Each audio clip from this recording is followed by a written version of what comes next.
قصه عشقی که میگم عشق لیلای مجنونه، با یه روایت دیگه لیلی جای مجنونه.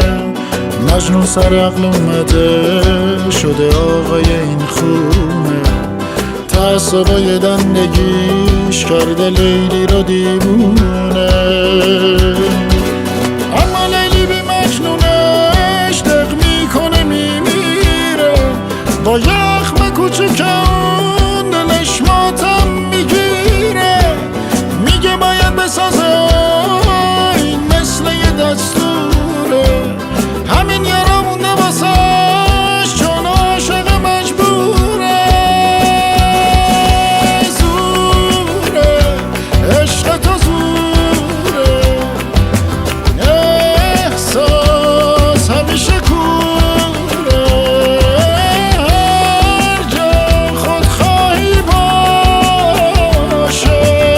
انصاف از اونجا دوره.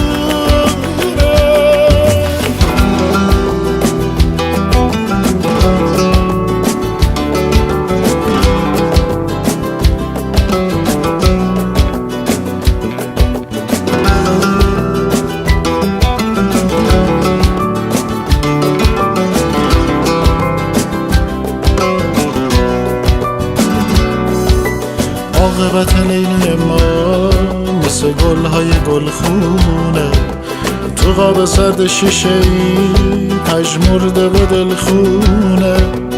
حکایت عشق اونا مثل برف زمستونه، اومدنش خیلی قشنگ آب کردنش آسونه. قلب تو خالی از عشقا بی نور و سوت و کوره، عاشق باشی مرا